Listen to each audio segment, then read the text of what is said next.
মেয়ের বোর্ডের পরীক্ষার দিনগুলোতে ভালো করে রান্নাবান্নাই হয় না আমার, তাই রাতে একটু স্পেশাল রন্ধন করলাম। রাতে রাতে বন্ধুরা কেমন আছো সবাই? আশা করি সবাই ভালো আছো, সুস্থ আছো। একদম ভোরবেলা থেকে আজকে ব্লগটা শুরু করছি। রান্না বসিয়ে দিয়েছি, এখানে মটর ডাল ধুয়ে বসিয়ে দিয়েছি কাঁচা লঙ্কা দিয়ে। একটু গরম জল হাঁড়িতে বসিয়েছিলাম অন্ন করার জন্য, সেই জলই এর মধ্যে দিয়ে দিলাম।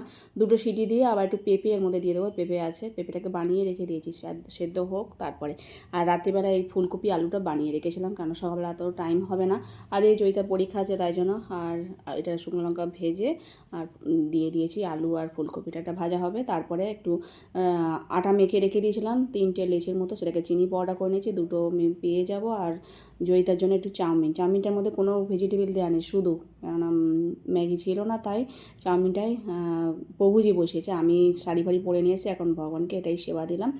আমি রান্নাবান্না করে চলে গেছিলাম, আর এই সেবাটা বাল্যভোগী হয়ে গেল। আর প্রভুজি আবার আমাদের দিয়ে চলে আসবে, যখন অফিসে যাবে তখন ওই ভগবানকে সেবা দিয়ে প্রসাদ পেয়ে যাবে। আমরা ট্রেনে করে চলে এসেছি। আজকে তো ট্রেনে প্রচুর ভিড় হয়েছিলো, একদম টাইম মাপের হয়ে গেছে, মানে আধ ঘন্টা লেট করেছে।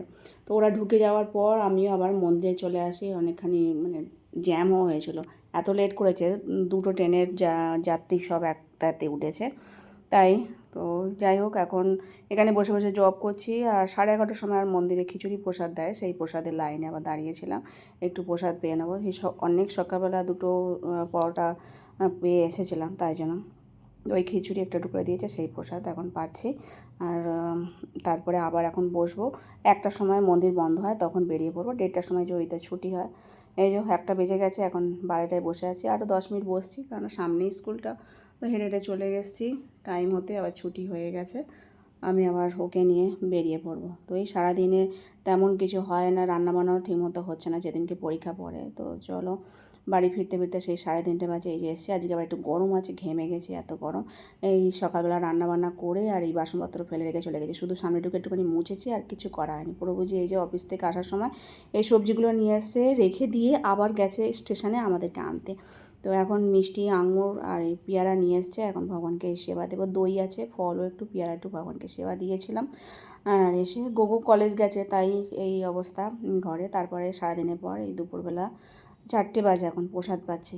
আর রান্নাবান্না তেমন হয়নি, তো ওই প্রসাদ পেয়ে একটু রেস্ট নেবো। তারপর সন্ধ্যেবেলায় শাক আছে, শাকটাকে বেছে রাখবো পরের দিনের রান্নার জন্য। আর আজকে ভাবছি একটু কড়াইশুঁটি কচুরি করবো, তাই প্রভুজিকে বললাম কড়াইশুঁটিগুলো ছাড়িয়ে ও ছাড়িয়ে দিয়েছে। আমি লাউ শাকটাকে বানালাম বসে বসে। তারপরে কড়াইশুঁটি কচুরির সাথে আলুর তরকারি হবে, কালো জিরে ফোড়ন দিয়ে, টমেটো দিয়ে, শুকনো লঙ্কা ফোড়ন দিয়ে করছি ওটা। আর পেস্ট হয়ে গেছে, এর মধ্যে এখন আটা মাখা হয়ে গেছে। একটু অন্য আছে ওবেলা, তাই অল্প করেই পুরিটা করবো, মানে কড়াইশুঁটি কচুরিটা হিং দিয়ে। আর এখন এটা দিয়ে দিয়েছি, আর একটু গুঁড়ো মশলা, মৌরি, জিরে আর ধনে, শুকনো লঙ্কা একসাথে গুঁড়ো করে নিয়েছি, হালকা করে ভেজে নিয়ে সেটাই এখন দিয়ে আর একটু শুকনো করে তারপরে নামিয়ে নিয়ে পুর ভরে নেবো।